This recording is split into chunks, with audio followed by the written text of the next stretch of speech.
Missões, missões, missões, missões, missões, missões, missões, missões, missões. Esquerda, direita, vença o inimigo. Mas eu creio que a igreja, aquela que foi comprada, lavada e remida pelo sangue do Cordeiro, esta noite veio oferecer o melhor para o nosso Deus, que é sacrifício de louvor e adoração. Louvado seja Deus para todo sempre. Livro de Mateus, capítulo de número 4 e o versículo de número 23. Quero externar a Deus a minha alegria, a minha gratidão por esta oportunidade. Louvar a Deus pela vida do secretário de missão, irmão Regazzoni, o qual nos formulou o convite. Louvar a Deus pela vida de cada um dos nossos obreiros, dirigentes, que aqui estão conosco, também são pregadores do Evangelho.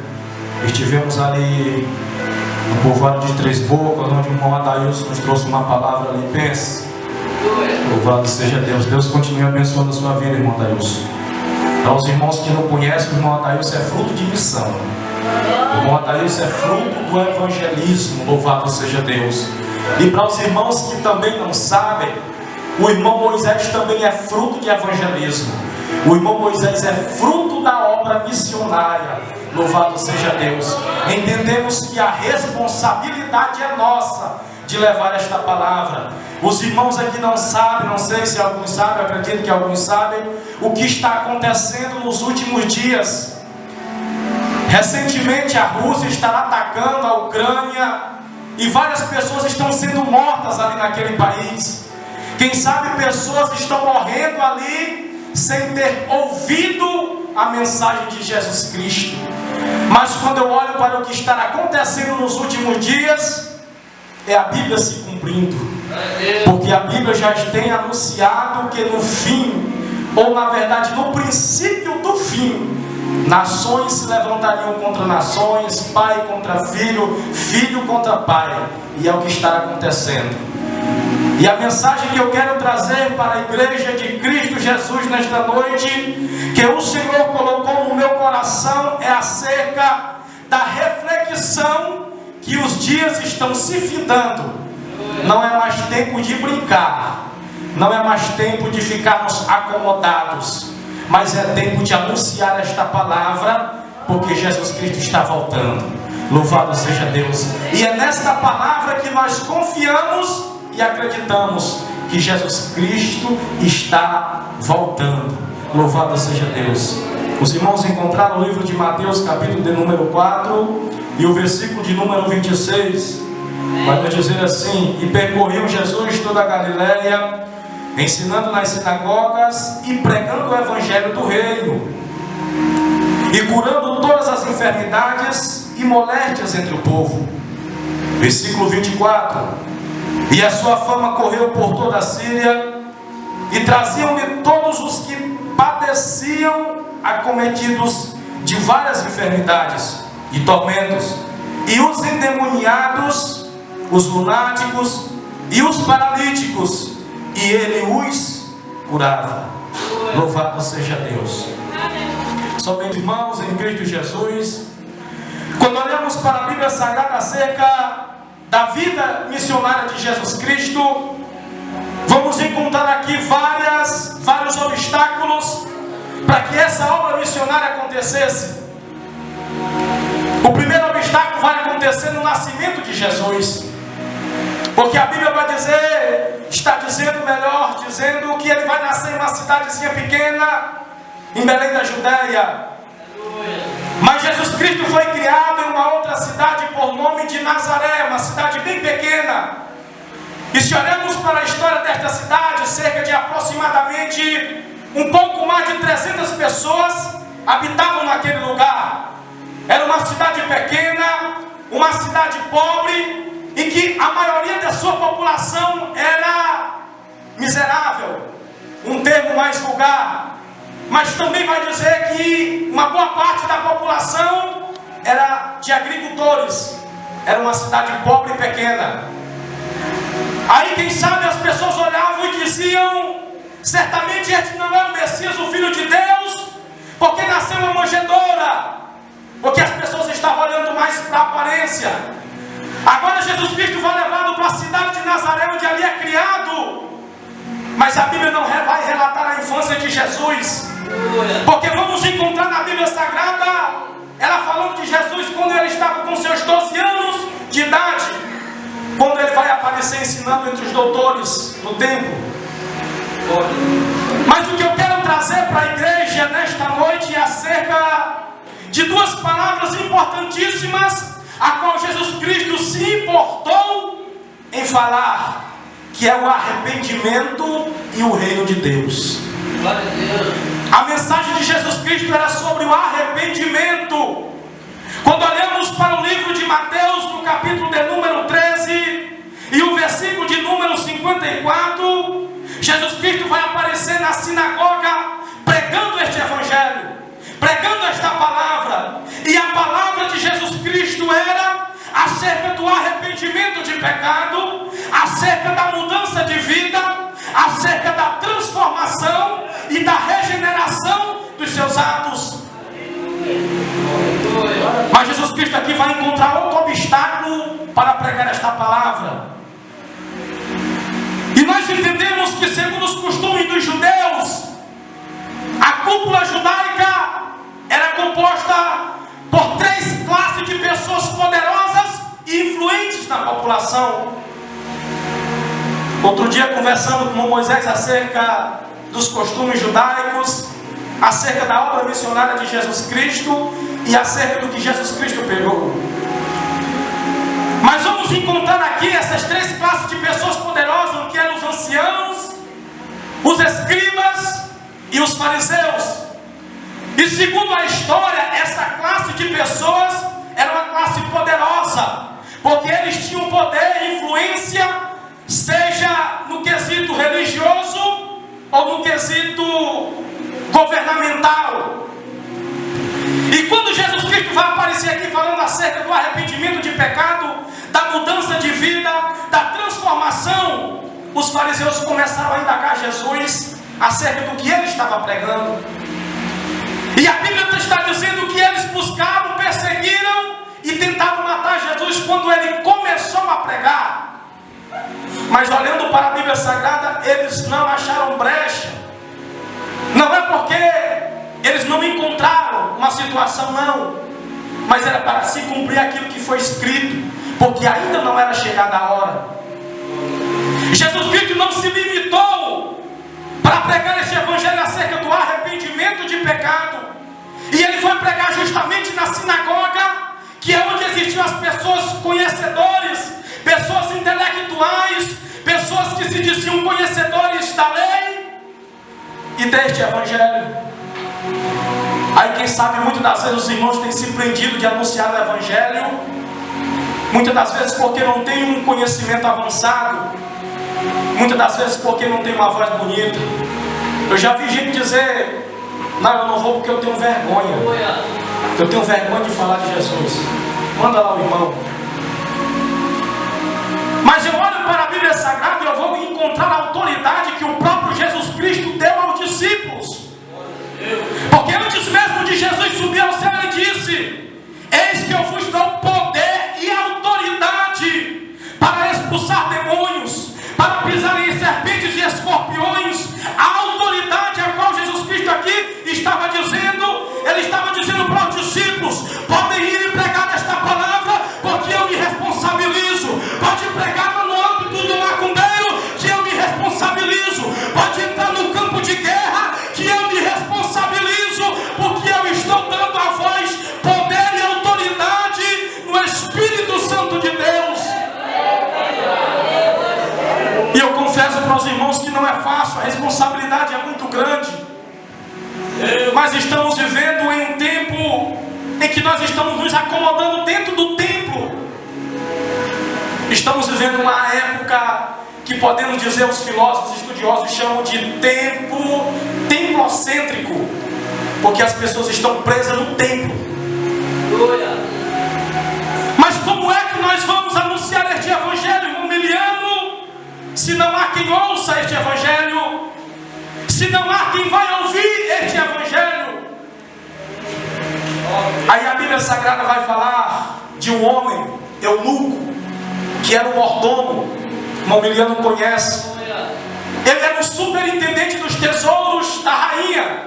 Era eunuco. E a Bíblia diz que ele estava indo a Jerusalém adorar. Mas se nós olharmos para os costumes judaicos, quem era castrado não poderia adorar, não poderia entrar no templo.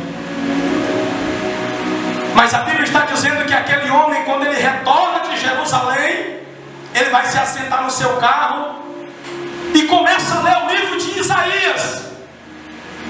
E a passagem que aquele homem estava lendo era justamente acerca do Cordeiro, que era Jesus Cristo, mas ele não entendia. Ele estava lendo acerca do Cordeiro que seria levado como um cordeiro mudo para o matadouro, para ser sacrificado. Aí a Bíblia diz que o Espírito Santo do Senhor vai falar ao ouvido de Filipe: desce até este lugar. E quando ele ali chega, a Bíblia diz que o Espírito Santo fala: se aproxima do carro. E a Bíblia diz que quando Filipe se aproxima daquele carro, ele observa que o homem está lendo a palavra de Deus. Aí Filipe vai perguntar para ele o seguinte: entendes tu o que lê? O que é que Filipe estava dizendo aqui, irmão Francisco? Tu está entendendo o que tu estás lendo? Ele estava lendo, mas não entendia a interpretação. E os irmãos são sabedores que a lição que nós estamos estudando é acerca da supremacia da palavra, acerca da interpretação da palavra. Porque há pessoas que leem e querem tirar do texto a própria interpretação. Mas aprendemos na Bíblia que ela já foi interpretada, ela já foi revelada pelo próprio autor, que é o Espírito Santo de Deus. Aí o interessante é que aquele homem vai dizer para Filipe, disse: como é que eu vou entender se não há quem pregue? Como é que eu vou entender se não há quem me ajude, quem me ensine? Aí eu aprendo aqui que muitas das vezes isso aqui é uma lição extraordinária para nós no dia de hoje. Quem sabe nós temos nos preocupado com as coisas deste mundo. Quem sabe estamos preocupados com os nossos afazeres, com o nosso trabalho, com o calçar e com o vestir. Aí muitas das vezes alguém coloca no coração e diz: a responsabilidade de pregar é do dirigente, a responsabilidade de levar o evangelho é do missionário, a responsabilidade de pregar esta palavra é dos obreiros. Mas eu olho para a Bíblia Sagrada e não vou encontrar aqui Jesus Cristo fazendo acepção ou separação de pessoas. Quando ele disse: ide por todo o mundo e pregai o evangelho, ele não separou, ele disse: é uma ordenância a todos. Louvado seja Deus. Não adianta queremos aqui tapar o sol com a peneira e nos acomodar acerca da obra missionária. Às vezes os irmãos têm vergonha de evangelizar até para o próprio vizinho, para o próprio amigo, colega de trabalho. E muitas das vezes tem pessoas que ele prepara aquilo que ele acha que é agradável e apresenta, mas no seu coração não existe o verdadeiro intuito, que é de sendo enganado acerca do quesito religião. É porque não tem base e fundamento na palavra de Deus. Sabe por que muitas religiões estão crescendo em cima, podemos até dizer, da Assembleia de Deus? Porque muitos estão deixando de examinar as Escrituras. A mensagem de Jesus Cristo foi acerca do arrependimento. Jesus Cristo não prometeu coisas boas. Jesus Cristo não prometeu riqueza. Jesus Cristo não prometeu simplesmente só coisas boas, farturas, não. E é interessante que o irmão aqui falou, que ele disse: aquele que quiser vir após mim, tome a sua cruz.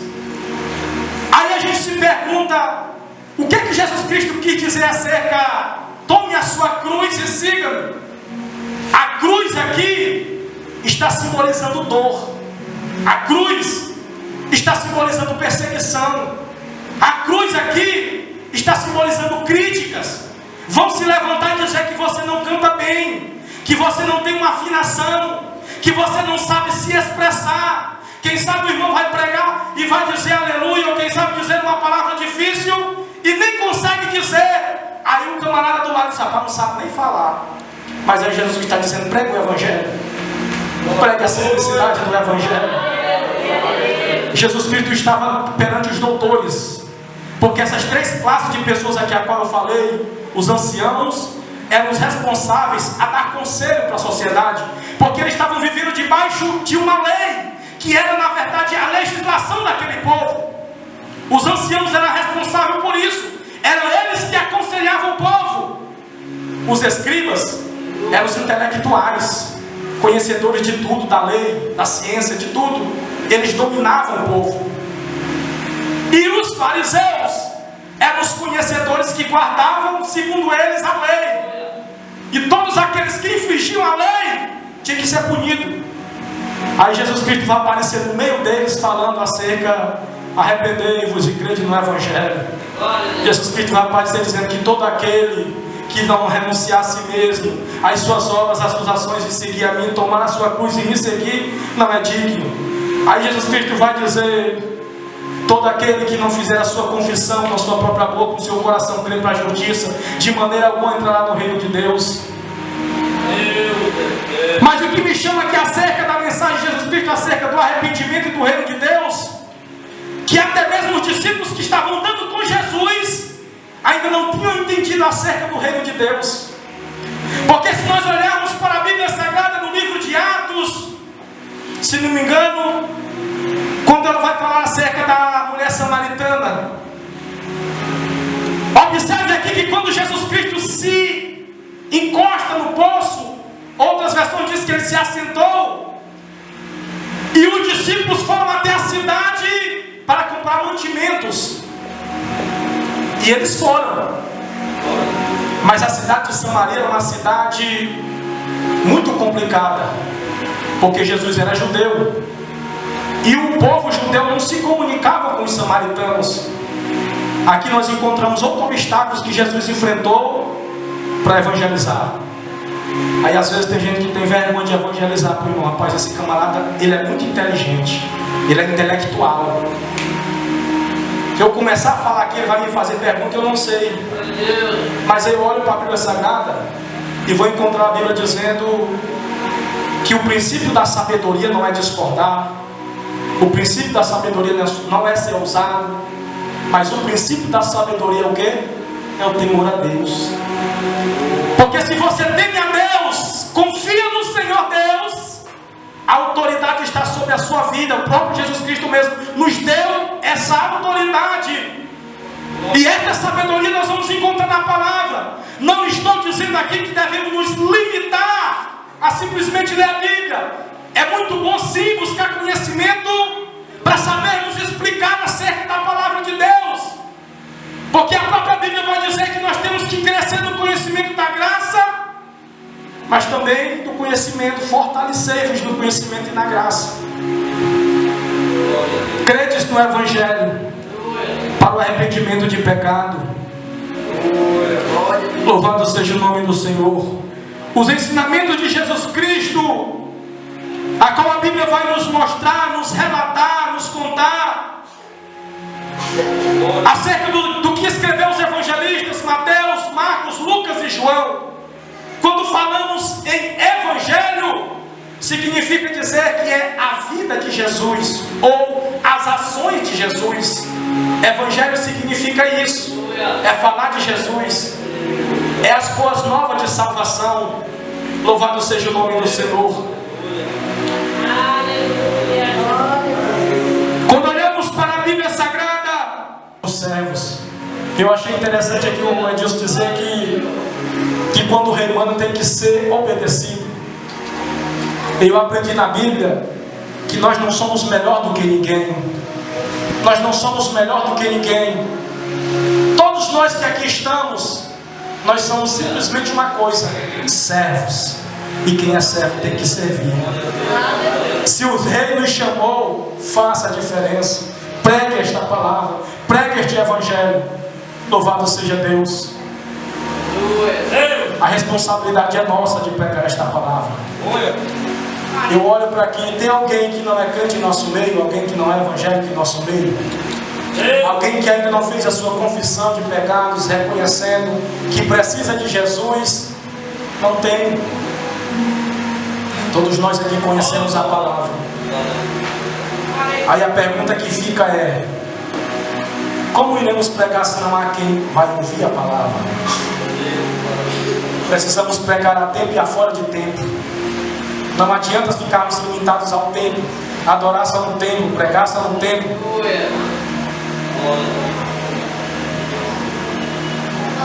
Alguém aqui conhece o Samuel, que dirige a ambulância? O irmão ali conhece. A esposa dele passa por dificuldades, tem problemas. E uma certa vez ele me convidou para ir até a casa dele para fazer a ligação de um som. E ela estava afastada de Deus. E eu comecei a mexer naquele som. Eu não lembro como foi que eu entrei no quesito para falar sobre a palavra de Deus. E ela começou a me relatar que ela gosta de ir para a igreja, que ela sente algo no coração dela, que ela precisa adorar, que ela precisa se congregar. Ela sente algo nela que ela não consegue explicar, mas ela diz que também tem algo que incomoda ela, porque ela diz que se sente envergonhada de estar na igreja. Não sei se pelos problemas pessoais que ela passa, não sei, ela não quis falar sobre isso, mas ela disse que tinha problemas, ela se sentia envergonhada de ir para a igreja. E ela disse que ela morava ali em Altamira, no povoado de Altamira, e por várias vezes quando ela ia à igreja, ela ouvia falar acerca de Jesus, ela ouviu falar acerca do arrebatamento, acerca da volta de Jesus, mas ela nunca tinha entendido. E quando eu comecei a explicar para ela como é que aconteceria, o que nós passaríamos aqui na terra, que a Bíblia está dizendo que no tocar da última trombeta, aqueles que morreram em Cristo Jesus ressuscitarão primeiro, e depois nós, os que estivermos vivos, seremos arrebatados, arrancados da terra, para se encontrar com Jesus nos ares. Eu comecei a falar acerca do livro de Apocalipse, acerca do arrebatamento, acerca do tribunal de Cristo, e ela começou a entender, e ela começou a ficar assim meio que nervosa e preocupada. Aí ela olhou para o Samuel, o esposo dela, disse: está vendo, Samuel? Está vendo que uma coisa é séria? E eu terminei de fazer a ligação naquele som e comecei e passei vários minutos falando acerca disso. E eu senti uma alegria tão grande que no dia seguinte, não lembro se era uma festa, um culto festivo na igreja, pronto, foi no Congresso Unificados, que aconteceu no último dia, em frente ali ao restaurante da Irmã Nonato. Os irmãos aqui lembram, o pregador estava pregando e fez um convite. E eu estava do lado. E quando eu olho para as pessoas que estavam lá, elas estavam lá chorando. O pregador fez o convite e ela estava chorando. Irmãos, quem sabe alguém está precisando ouvir só uma palavra. Às vezes alguém está precisando ouvir só uma coisa para que ele venha entender. Mas às vezes nós nos limitamos e nos acomodamos. E não falamos diante do Evangelho. Aí Jesus Cristo aparece falando acerca do arrependimento de pecado. Mas aí quem sabe alguém pode se perguntar: irmão, mas é complicado demais ser crente. Eu gosto de uma pinga, eu gosto de uma cachaça, eu gosto de um cigarro. Eu estou preso no mundo das drogas, eu não consigo. Aí eu vou olhar para a Bíblia Sagrada e Jesus Cristo dizendo que todo aquele que quiser vir após Ele, renuncie, confesse e faça um esforço, tome a sua cruz, que o resto Ele se responsabilize. Quem tem o poder de tirar todas essas maldições do teu vício é Jesus Cristo de Nazaré. Mas é necessário que você dê o primeiro passo para Jesus Cristo. É necessário você reconhecer que eu estou aqui, Senhor, como um servo. Eu estou aqui aquebrantado, ferido, não sirvo para nada. Mas o Senhor me conhece, me perdoa e me aceita como um dos teus filhos. É o arrependimento que Jesus estava pregando. Era a transformação que Jesus Cristo estava pregando. O arrependimento de pecado. Porque o arrependimento ele vai produzir frutos dignos e justos. No livro de Mateus, no capítulo de número 9, o versículo de número 13, a misericórdia e a justiça de Deus, ela vai aparecer, porque entendemos que nós que aqui estamos, como eu já falei, não somos melhores não, nós só estamos aqui porque Jesus Cristo morreu na cruz. E quando olhamos para a Bíblia Sagrada, quando Jesus Cristo morre na cruz, entendemos que estamos vivendo a dispensação da graça. Não somos nós que merecemos, mas Ele nos amou primeiro. Não somos nós que merecemos, mas quando falamos de graça, é favor imerecível.